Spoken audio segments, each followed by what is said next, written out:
and he apologized to Igbos for whatever wrong. I don't know. This happened live in a church service. But people are asking, because of the revelation that came from one of the commanders of Nigeria, Biafran Army, who came openly and told the whole world how UZODINMMA led a coalition of other governors and northerners in Aso Rock to resist and make sure that Nnamdi Kanu was not released.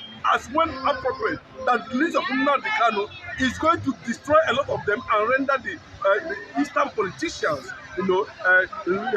useless. Let me just use that word in that angle.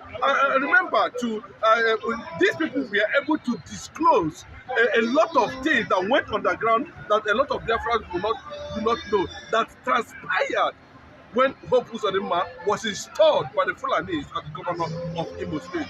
And the number of thousands of Fulani jihadis that are democide, though it was seen as part of the agreement that led to UZODINMMA becoming the governor of Imo State. So a lot of things were also built around the death of Ikonso. A lot of things was built on the insecurity that's happening in Olo or Kivu axis.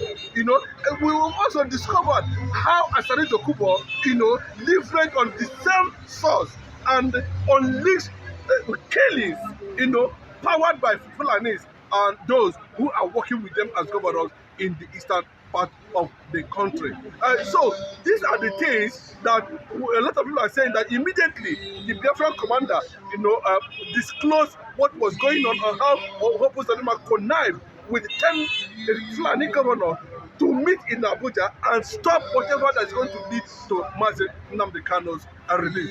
It was me that was saying it. But if I may ask, are you in any way suggesting that UZODINMMA is a stumbling block to Nnamdi Kanu's release? Definitely, from the revelation we just had, from the revelation that was going on, I think it has become very clear to him now that it's about to leave office, and he's going to answer questions of whatever atrocity that was recorded, that was done to Nnamdi Kanu's rendition. You understand? So, and another factor is that a lot of Igbo leaders, especially those that call themselves political leaders, who tailored and championed the campaign against Nnamdi Kanu after coming under serious pressure from Sultan of Sokoto, from Fulani, over what Nnamdi Kanu was saying and doing, that's already impacted the Hausas, that's already impacted the Nigerian youth, that's already beginning to create some level of consciousness that Nigerians are beginning to ask questions.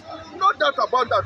Nnamdi Kanu actually waked up the consciousness of over 150 million youths in Nigeria who are already unemployed and docile, and who are now beginning to ask questions. What Nnamdi Kanu gave rise to people like, very dark man, a lot of things like that, who came later and acknowledged that the Igbos in Benin are more than the indigenous themselves. That most of the Benin people who are in the southeast are Igbos, and the Igbos are Benin people. But that is not the area where I'm going.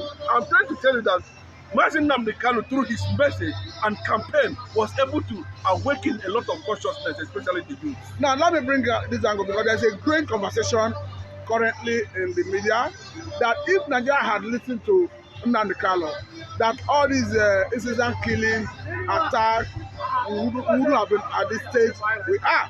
Because we understand that currently there's a new terror group that just emerged in the North Central. And people are saying, allow Nnamdi Kanu go. Approach him, let him give Nigeria template to solve Nigeria's security. Yes, anybody that is taking that line might not be far from the truth. Because even in the north, everywhere Nnamdi Kanu is being celebrated, how do you see every Nigerian in any corner at any point, whether it's Igbo or Yoruba or Hausa, discussing the impact of Nnamdi Kanu in the society for over 10, 15, 20 years now, when Nnamdi Kanu elected the entire world, on the ongoing agenda of the Fulanis. A lot of people did not believe it. But unfortunately for the Ohanese leaders themselves, of the Igbo leaders themselves, they were not able to checkmate how some of these governors emerged as governors, to the extent that, they were not able to stand and resist any form of Fulani infiltration in the Biafran land till date. So that is the essence of what we are seeing today. So some of these governors now, as at that time, the socio-cultural group of Ndigbo, the organized Ndigbo, should have been in a position, and other Igbo unions and groups should have been in a position to check very well how these governors, who is behind them and all that. And I can tell you for now that they have taken over, more than thousands of lives. Boko Haram has been able to survive in the eastern part of the country. So people are looking at it. That's the angle. But UZODINMMA is asking for Igbo forgiveness. When you say Igbo forgiveness, it means that maybe to an extent he has realized that his tenure is coming to an end, or possibly he is seeing signs that the agreement or memo, whatever agreement they have entered with the Fulani, has backfired, and the ESA has risen to that conquest and challenging the status quo of Fulani infiltration in the entire eastern part of the country. And maybe that was led to what the Ghanaian government is trying to do at this point in time, and stating it very clearly, because most of this professional job work that is being done by ESN, more kudos to Nnamdi Kanu. We are seeing massive exodus of Fulanis in the entire eastern region. That was why we are hearing reports that most of them are already in Lagos now, and some of them are heading towards Ghana. But unfortunately for them, the Ghanaian government has shut down whatever border that will link Fulanis to infiltrate Ghana at this point. So it is a big win for Nnamdi Kanu at any time. Well, the matter is still boiled down to, at this point, hope UZODINMMA will he be forgiven. Okay, now let me bring this angle, because as I speak, the governor of Plateau State moved one very, very clear that what the state witnessed is genocide in nature.